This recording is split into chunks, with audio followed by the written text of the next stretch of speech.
And then there's one more thing I was going to show you in here. So I'm going to take the word smooth and I'm going to duplicate that one more time. And what I wanted to show you was what you can do in the appearance panel for your text. So there's these, text styles that you can kind of create with different effects in the appearance panel. So I kind of wanted to show you, it can get pretty complicated. So I'm just going to spend a few minutes on it. But so your appearance panel is this little kind of sun looking thing. If you don't see it here, you can go to Window and grab your appearance panel here. And then remember, you can always just take your workspace. If you have it on Essentials Classic, you can reset it if you're not seeing it. But anyway, so here we have smooth. You can see that in the appearance panel, we're applying behaviors and characteristics, effects to the group. So smooth is a group of letters. So the very first thing that you can do in here is we can add strokes to the outside of what we have here in this group. So let's go ahead and add a new stroke. We're going to click that and we're going to choose a different color. So that's real easy and a cool option. If you click on the word stroke itself, you can change things here if you would like. So I'm going to give the profile of this a little bit of a wiggle. And so just on the most simplistic way, you can add another stroke here. This time we'll do blue. And you do need to make them different sizes. Let's see. So if I make the pink a little larger,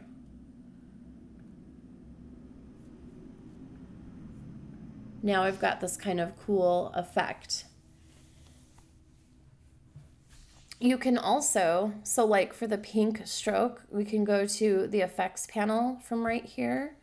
And let me see, let's give it a Gaussian blur. Let's see if we can get kind of a glowing look.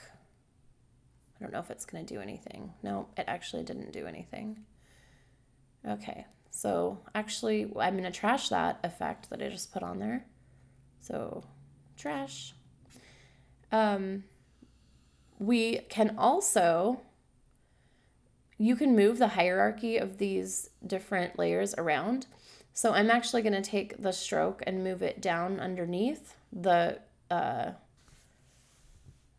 group, which is right here. So one thing we can do is kind of offset it, and that is what's going on in this text right here.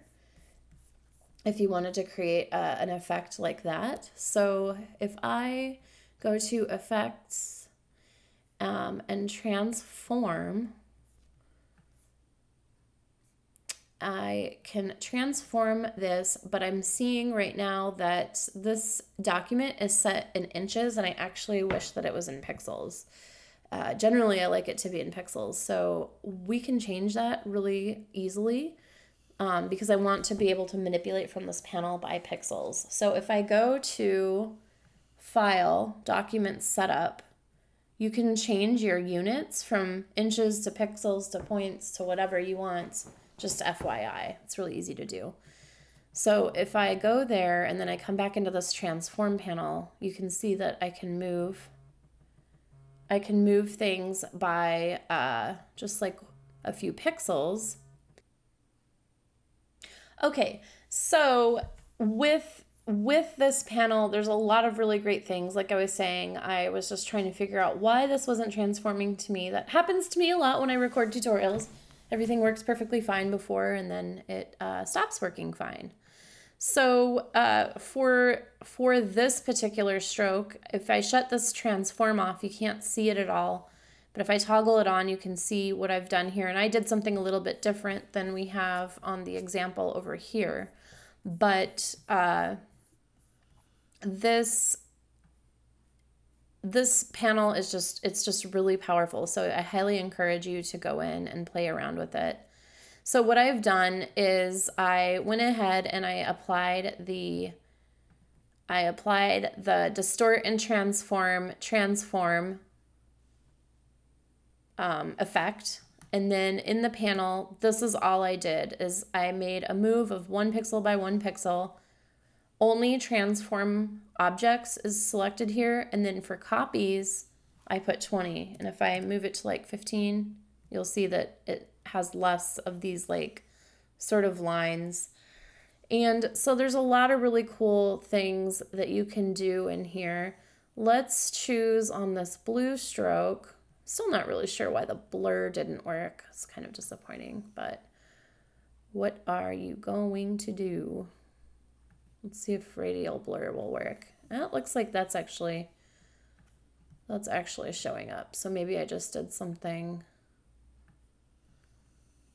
but it doesn't really give me the, oh, there we go. That's giving like a radial, yeah, blur around the word smooth. I wonder what happens if I come in and make that stroke a little bit bigger. That's pretty cool. And then I can change the hierarchy in here. So I can take this stroke and actually drag it down underneath the pink one. But that actually makes it really hard to read. Even more hard to read. So, and that's the thing with illustrative type, right? Is you want it to be legible, and it's important to know what it says, but it's usually just like one word. So you can push it pretty far, but you still, in the end, need the message to come across in text form that you're trying to get to your viewer. So anyways, the appearance panel is really, really powerful. Not enough time in this tutorial to delve into that, but definitely something worth investing a little bit of time in and playing around with those different effects. So anyways, what I want you to do is I want you to move everything that you've done for this tutorial around, and I want you to save a little space in one of the bottom corners from all the stuff that you've done, because we're going to do one last thing, and that is going to be doing some AI generated imagery. So what I'm going to have you do is go ahead and navigate to Adobe Firefly and make sure that you're signed into your account. And we're going to go ahead and, well, I guess they do have a free beta version, but it doesn't matter. It's just better to be signed in. And you probably already are from Adobe Fonts. So what we're going to do is we're going to use this to generate some decorative typography or stylized illustrated typography. So I'm going to say spell the word, let's just go with waves.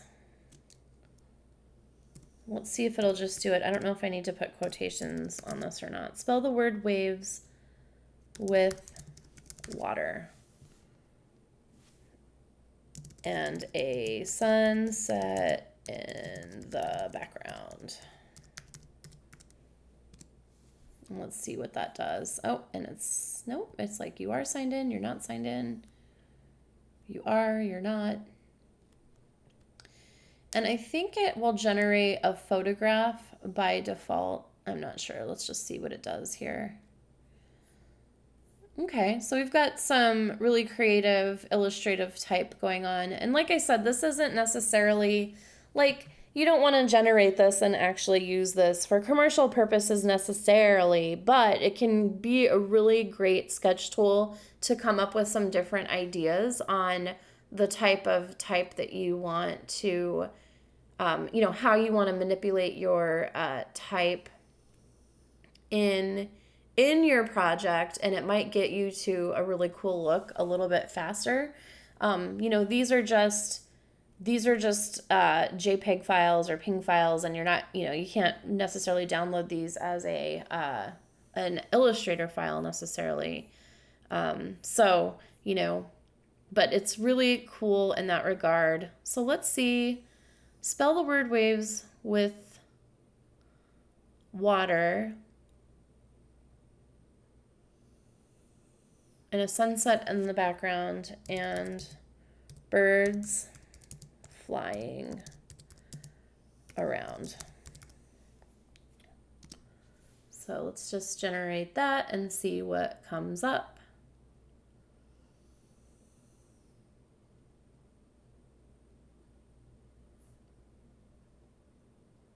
And this is funny because like it doesn't always spell the word right, you know?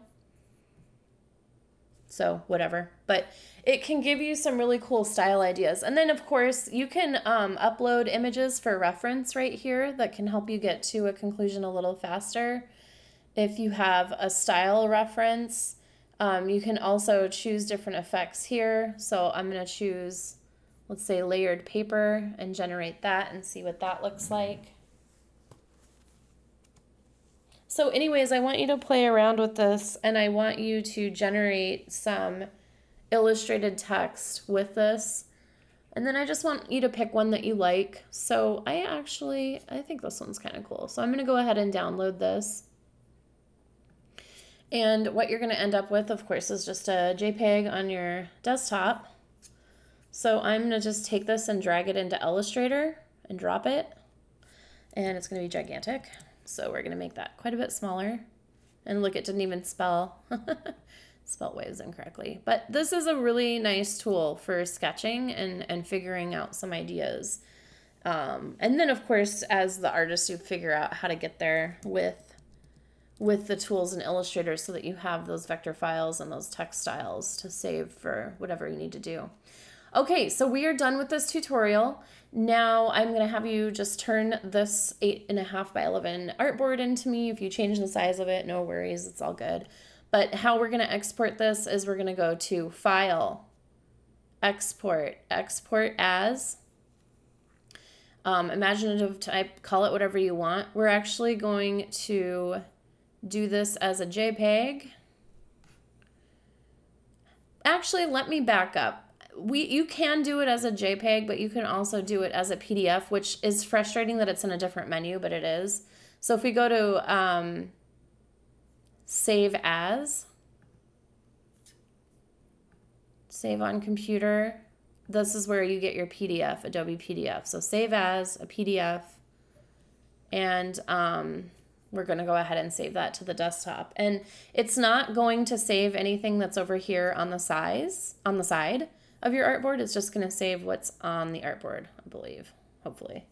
Yes. So here's the PDF. I'm going to go ahead and just open that. And this is what you're going to turn in.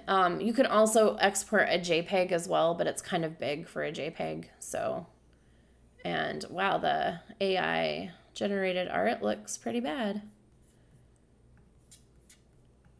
That's interesting. Does not look bad in here. Well, I suppose I saved it as the smallest file size, but it's okay.